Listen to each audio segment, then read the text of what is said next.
Kemudian tahap selanjutnya setelah seleksi kompetensi akan dilakukan pengolahan dengan kriteria-kriteria yang diatur dalam atau kebijakan yang diatur oleh Menpan RB oleh Pak Menteri melalui keputusan maupun peraturan Menteri Pan RB. Antara lain, pelamar dinyatakan lulus bisa jadi berdasarkan passing grade, tapi ada juga yang berdasarkan peringkat terbaik. Kemudian ketentuan kelulusan seleksi dan nilai ambang batas ditetapkan dengan keputusan Menpan atau Menteri, dalam hal ini Menpan RB.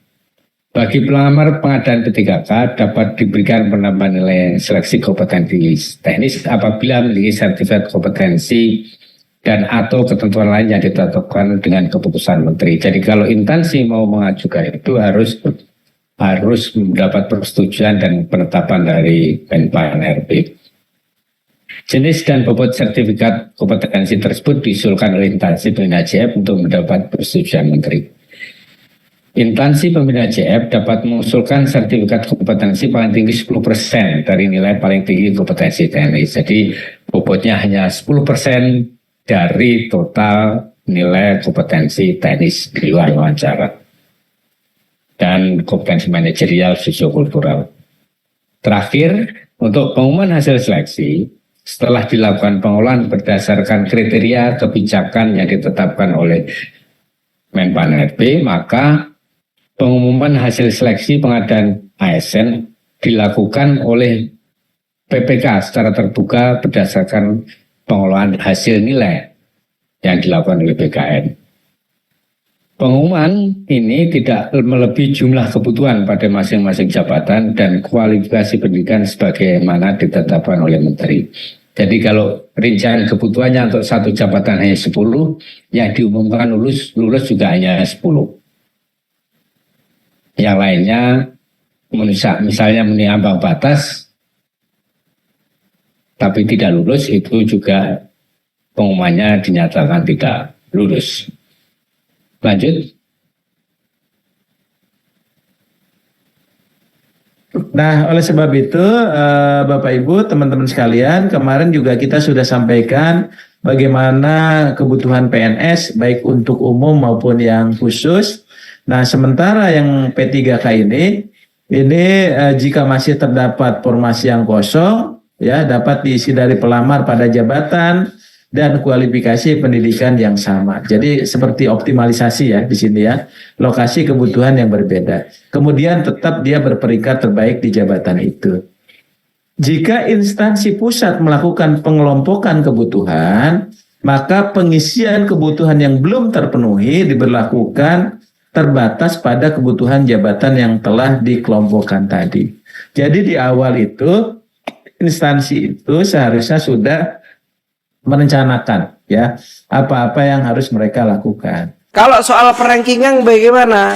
Perankingannya akan diklaster berdasarkan masing-masing kategori prioritas.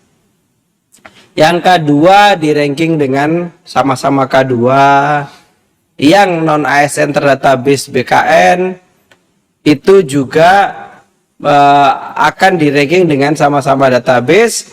Yang non ASN 2 tahun juga akan di ranking bersama dengan yang sama-sama 2 tahun, begitu ya. Jadi ini adalah tugas kami, tugas BKD adalah mengantarkan Bapak Ibu sampai dengan di meja seleksi P3K. Jadi mengantarkan panjenengan sampai duduk di tempat seleksi, di meja seleksi masing-masing. Ini adalah simulasi, Bapak Ibu, simulasi mekanisme pengisian formasi berdasarkan ranking prioritas. Prinsipnya sudah saya sampaikan, tapi ini kita coba simulasikan. Jadi di suatu perangkat daerah ada 25 formasi. Ini dengan asumsi saya nyatakan kualifikasi pendidikannya sama. ya. Kualifikasi pendidikan sama. Anggap semua orang sebanyak 80 orang ini adalah pendidikannya sama. Sama-sama S1 katakanlah. Formasinya sebanyak 25 formasi. Dari 80 orang itu 10 orang THK 2, 50 orang database BKN, 20 orang tidak terdata database tapi sudah 2 tahun. Maka pengisian formasi ya setelah proses seleksi adalah seperti ini. 10 orang XTHK 2 mengisi formasi karena masuk prioritas pertama, kemudian sisanya diisi oleh 15 orang dari orang non ASN yang terdatabase di BKN. Ya. Kemudian bagaimana yang lain? Dengan sejumlah 55 orang. 55 orang yang belum bisa mengisi formasi, maka mereka akan dipertimbangkan untuk mengisi P3K paruh waktu. Ya.